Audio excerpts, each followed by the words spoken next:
What is up, boys and girls? In case you can't read, my name is DavidCigam. This is my review for Survivor Game Changers, episode 4, and I just want to jump into the tribe dynamics real quick. I never remember tribe names, so I'm just going to go by the color of their buffs. You have the green tribe, the red tribe, and the blue tribe. The green tribe dynamic this episode, we saw them win both challenges, and we saw Sarah try to maybe build a relationship with Troyzan. I think she did a poor job on it. She approached Troyzan in a very threatening, negative way, and Troyzan didn't really respond that positively.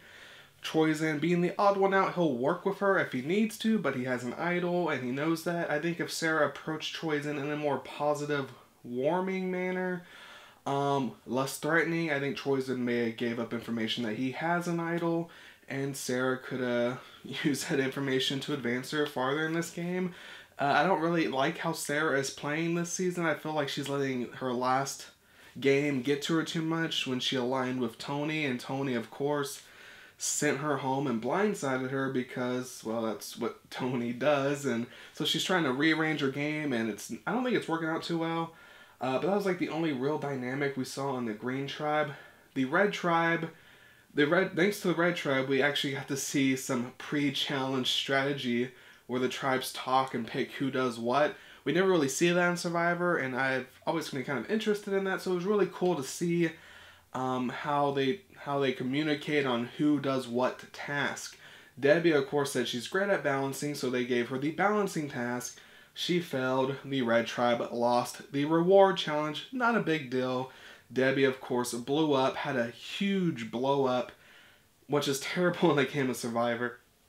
Terrible. And I don't think her tribe mates knew how to react because her blow up was extremely uncomfortable, and it was for no reason. Like, yeah, you messed up a reward challenge, but it's not a big deal, you know? And I think her blow up was almost like Culpepper liked Haley more than he liked her, so she blew up over that. Very weird.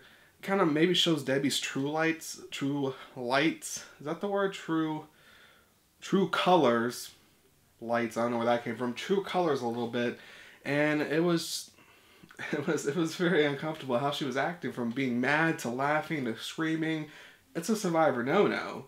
You don't do that in Survivor. Her tribe mates couldn't really react in a manner that made sense because they didn't want to blow up and blow their game up like Debbie's blowing her game up. So they just sat around awkwardly and just tried to calm her down. That was a big thing for the red tribe. It was almost like Debbie was going home this episode. But then we had the blue tribe, and the blue tribe dynamic is JT versus Michaela. Now, I believe there's a lot going on behind the scenes that we don't see. But I remember in one of the challenges, I think it could have been maybe the immunity challenge, Michaela was digging for the balls, and at one point, instead of just handing the balls off to her tribe mate like everyone else was doing, she took the balls and she threw it on her tribe platform, which meant someone had to pick up the bag of balls, it was a bag, and untie it. It just kind of wasted time, and she did it in a very like show-offy manner, like she was trying to prove that she can do something. So I felt like there was a lot going on with Michaela that we're maybe not seeing. And JT was pretty much saying there's a lot of stuff going on. Varner kind of agreed that she has an attitude problem. And of course Aubrey also agrees that she kind of has an attitude problem. So it's JT versus Michaela. And it kind of went down to about sugar. Michaela wanted to eat the sugar while JT thought that was just a waste of sugar.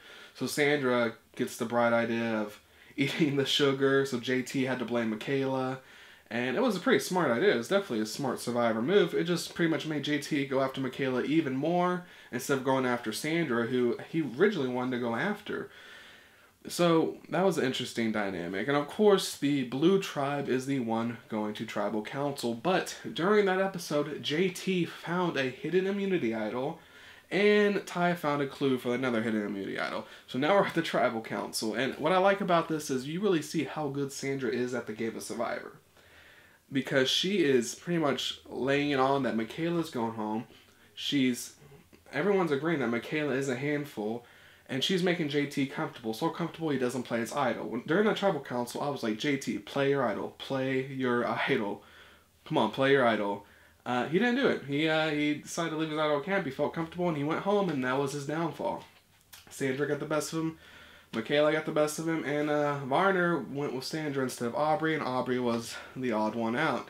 And that was, I was disappointed. I really want to see JT stay. I think JT was playing a better game than Michaela so far. He's found an idol. JT kind of got screwed by the merge too, and he also got screwed last week. And I've been talking to a lot of people about Survivor, and they keep trying to figure out, why is Sandra still in this game? Sandra is a 2-time winner. She should have been out, episode 1. That's what most people assume. But the thing about Sandra is, I feel like her being a 2-time winner is kind of giving her an advantage, because she can't really go into this game and hide. She can't go into this game and be like a low profile. So she could attempt that, but she could still go home because she's a 2-time winner. So instead, she's coming into this game and she's playing 100% as hard as she can play, and you're seeing that. Because at the end of the day, if she does get voted out, which chances are she probably will, anyways, because she's a 2-time winner, she still played a great game. She has nothing to prove. She won twice, so I think she's just going in and playing as hard as she can play. And at the end of the day, it might get her to the end and she might win. She might play so hard that other people are going to keep her around, thinking that she's pissed off enough of the people on this island that they're not going to give her another $1 million. I'll take her to into tribal with me, and she could out-talk them at the final tribal council and win $1 million. Or, like it looks like she's doing in this episode, build alliance with people that she knows she can win against. She knows she can win against Michaela. Apparently, Michaela doesn't do anything. She's probably shouldn't even be on Game Changers. And, so if it's Sandra versus Michaela at the final tribal, Sandra could win. So she's aligning with Michaela. And that's why I think Sandra could go far, is because people may keep her around because she's a 2-time winner. They don't think she could win, so they'll take her to final tribal anyways. Or she'll pick an alliance and go there herself and get another $1 million. So Sandra could still win this game. But she's not going home yet. And I think a big reason she's not going home yet is you have to look at the past 4 contestants to go home. You had Tony. You had Caleb. You had Malcolm, you had JT. They're all big challenge threats. It looks like everyone went into this game wanting to get the challenge threats out, so they had a better chance at winning the individual immunity idol. They don't want one of these challenge threats to go on immunity run and win the game, so that's why they're getting them out. That's why they got Tony out over Sandra. That's why they got Brad out over Haley. Not Brad. Caleb out over Haley. That's why they got Malcolm out over Sandra, which really screwed JT, because I think JT wanted Culpepper to get Sandra out during that vote. Instead, they got Malcolm out, which honestly on Culpepper was a smart move. I think a lot of people were confused about that. But if you're in that position that you either vote out Malcolm or Sandra, I think you vote out Malcolm, because he is a challenge threat. He's good at puzzles, and he has a very good social game. So if you go to the end with Malcolm, chances are Malcolm's going to win.